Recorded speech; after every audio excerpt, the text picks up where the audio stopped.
Hello, this is Pat McTigue, and today I'm going to start a series of videos all about niche marketing because a lot of people have been asking me, how do you select a niche? How do you make money within a niche? So I'm going to put out a few videos over the next few weeks about niche selection, and this is the first one, so it'll be a brief overview.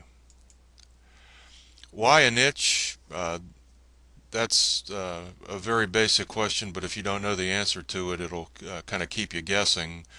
And over here I got a picture of three of the niches that I function in, myself and my partner Steve: candle making, tattoos, and workout fitness. And we have a few other ones. But if you take a look at these three pictures, they're in three fairly diverse, fairly different areas. And the key is that they are all three very good money makers, and I'll talk more about that throughout these videos. But they're all very different, and the reason that we focus on them is no focus, no money, because it's going to be very difficult to bundle these three together and sell a product to, candle making workout people that have tattoos. There are some people that fit all of those, but for the most part, people that are into candles are into candles, people are into tattoos are into tattoos, and people that are passionate about fitness and working out are, into that. So the money's in the list. You've probably heard that a bunch of times. And in order to make money in each of these three niches, you need to have a little sub list in each one of them. So your list needs to be focused. Your list needs to be focused on the niche that you've selected. And in general, you're not going to sell tattoos to candle customers and vice versa. There's some slight overlap, but I've learned over the years that the overlap is not very much, so you're much better off keeping your niche focused. How to select a niche? The first and foremost focus for me is, can I make money in this niche? Because you're going to put some time and money and effort into developing your niche.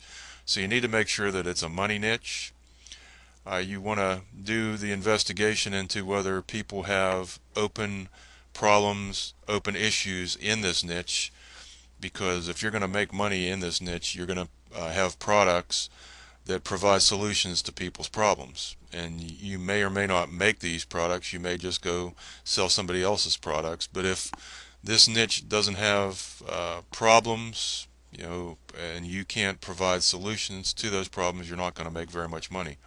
So think money niche, problems and issues, provide solutions. And once again, this is a very simple overview, but this is a good place to start. Do you have to like this niche? Once again, this is a question that comes up pretty much each and every day.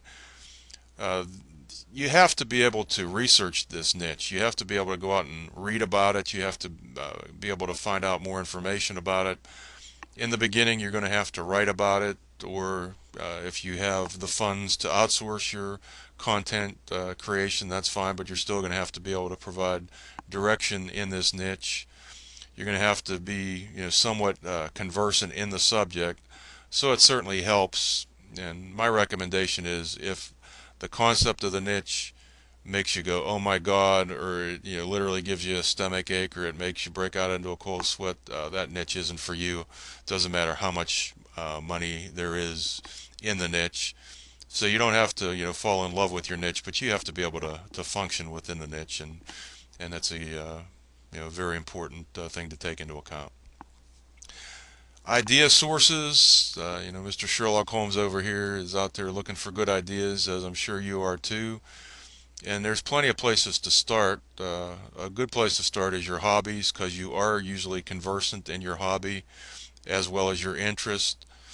Your pain. If you have pain and you have found some way to overcome that, that may be a very good assistance in your getting involved in this niche. Magazine racks is a great place to get ideas. I got this trained into my head about 3, 4 years ago, and it's well worth your time going to a pretty big book magazine store and just go through the magazine racks and come up with ideas, because If there's a magazine about a subject, that means probably there's money being spent in it.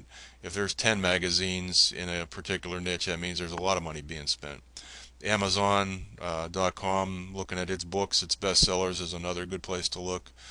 Google Trends, if you want to get involved in things that are hot right now, Google Trends is a great place to go.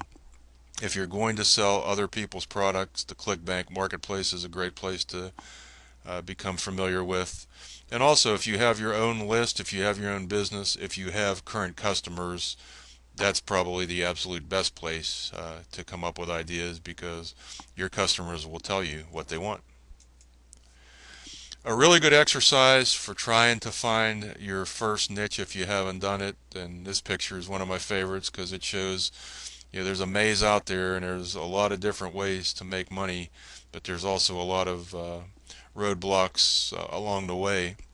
So if you're looking for a good niche and you just really don't have one in your head right now, do the research I was talking about in the last couple slides. Come up with your top 3 possible niches, and instead of falling in love with the niche, saying, "Oh my God, I know this thing's going to work for me," do your best to try to prove that they're bad choices. Try to prove that there isn't money being made. Try to prove that there isn't pain, that you can't provide solutions, etc. And go do your best to eliminate them one at a time.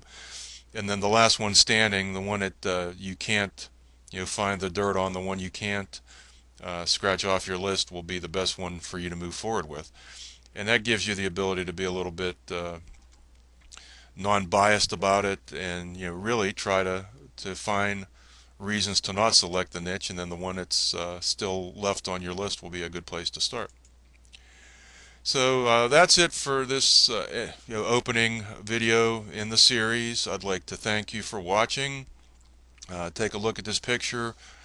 You're on the one side and you're building a bridge to profitability, and there's some missing pieces, which is usually the case, and I'm here to help you put those pieces of the puzzle together.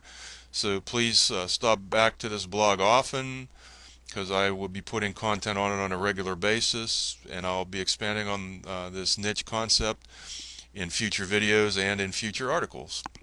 So please bookmark the site and frequent it often. Thanks for watching this video, and thanks for visiting the site. This is Pat McTigue from Pennsylvania. Have yourself a great day. Goodbye.